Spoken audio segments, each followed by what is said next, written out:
Hello everyone. তো এই ব্লগটা আমি সকাল থেকেই শুরু করছি। আর সকালে ঘুম থেকে উঠে আগে পর্দাগুলো সরিয়ে নিলাম, তারপর ঘরটা গুছাবো, বিছানা গুছাবো।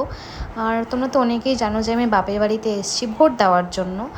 আর বৌমুনিও বাড়িতে নেই, বৌমুনি গিয়েছে বাপের বাড়িতে বিয়েতে। আজকে বিকেলের মধ্যেই চলে আসবে। আর দিদিও আসবে ভোট দিতে, তাই আমি সকাল সকালই ঘুম থেকে উঠে গিয়েছি। তারপর বিছানাটা গুছিয়ে নিচ্ছি, তারপর একটু ফ্রেশ হয়ে তারপরে এই যে আয়নার সামনে চলে এসেছি একটু নটাঙ্কি করতে, সেটা না করলে তো হবেই না। তারপর চা নিয়ে চলে এসেছি, আমার তো চা ছাড়া দিন শুরুই হয় না। তাই চা খেয়ে একটু ব্যালকনিতে বসেছিলাম ভিডিও এডিটিংয়ের জন্য। ওয়েদারটা একটু আজকে খারাপই ছিল, মনে হচ্ছিলো বৃষ্টি বৃষ্টি হবে। তো যাই হোক, আমি ভিডিও এডিটিং করে আর একটু ভিডিও দেখে স্নানে চলে গিয়েছিলাম। স্নান করে এসে একটু স্কিন কেয়ার করতে বসে গিয়েছি। এখানে ফার্স্টে টোনার লাগাচ্ছি। এই টোনারটাও খুবই ভালো, তোমরাও এই টোনারটা ইউজ করতে পারো রিজনেবল প্রাইসের মধ্যে। টোনারটা আমার খুবই ভালো লাগে। তারপর আমি এই মিনিমালিস্টের সিরামটা ইউজ করে নিচ্ছি। এই সিরামটা আমার মোস্ট ফেভারিট একটা সিরাম। আমি সবাইকে সাজেস্ট করব যাদের ড্রাই স্কিন, তোমরা একবার হলেও এই সিরামটা ইউজ করে দেখো, আমার খুবই ভালো লাগে এই সিরামটা। তারপর একটা ক্রিম ইউজ করে নিচ্ছি। এই ক্রিমটাও কিন্তু মিনিমালিস্টেরই, ড্রাই স্কিনের জন্য খুব ভালো। আমিও সাজেস্ট করব তোমরা কিন্তু একবার হলেও এই ক্রিমটা ইউজ করতে পারো। তোমরা যদি চাও তাহলে আমি লিঙ্কগুলো কমেন্ট বক্সে দিয়ে দেবো। তারপর আমি রেনিনের এই কাজলটা ইউজ করছি। এই কাজলটা যারা ইউজ করবে তারপর আর তোমরা অন্য কোনো কাজল ইউজ করতেই যাবে না, এত ভালো একটা এই কাজলটা। তো যাই হোক, আমার স্কিন কেয়ার করে আমি চুলটা একটু আঁচড়িয়ে সিঁদুর পরে নিচ্ছি।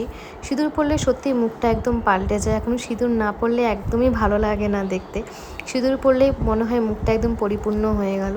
তারপর যাই হোক, আমি একটু লিপ বাম লাগিয়ে একটু এখানে নটাঙ্কি করতে চলে এসেছি, কারণ আমার তো নটাঙ্কি না করলে চলবে না।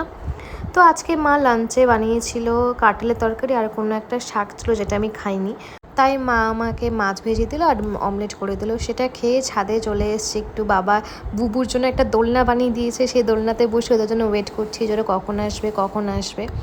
তারপর দেখো আমাদের ছাদে এত সুন্দর ফুলের গাছ লাগিয়েছে বাবা, যে সত্যি মনটা ভরে যায় দেখতে। অনেক গাছ আছে যেগুলো সব মানে একটা ভ্লগে হয়তো দেখানো পসিবলই হবে না, অনেক বড় ভ্লগ হয়ে যাবে একটা।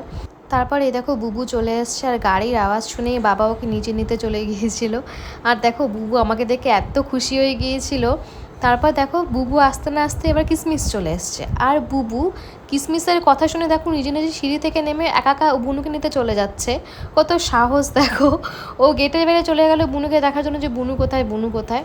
তারপরে দেখো খালি পায়ে চলে গেছে, ড্রেস পরেনি, ও আমাদেরকে নিতে চলে গেছে। ও আমাদের থেকে সব থেকে বেশি খুশি ওই ছিল। তো যাই হোক, কিসমিসকেও নিয়ে এসে আমরা সন্ধ্যাবেলার খাবার খাচ্ছিলাম সবাই মিলে। আর আমার আর বৌমুনির তো কখনো গসিপ শেষই হয় না। তো আমার ফোনের ক্যামেরাটা অন করা ছিল, বুবু আমার ফোন নিয়ে দেখো কি করছে, দেখো এত পাকুনি বুড়ি কি বলবো। তারপর দেখো এই যে দুজনের সাথে আমি একটু খেলনাবাটি খেলছিলাম। ওরা থাকলে একদম সত্যিই টাইমটা পার হয়ে যায় কিভাবে বোঝাই যায় না। তো ভিডিওটা এই পর্যন্তই ছিল। আই হোপ তোমাদের ভিডিওটা খুব ভালো লেগেছে।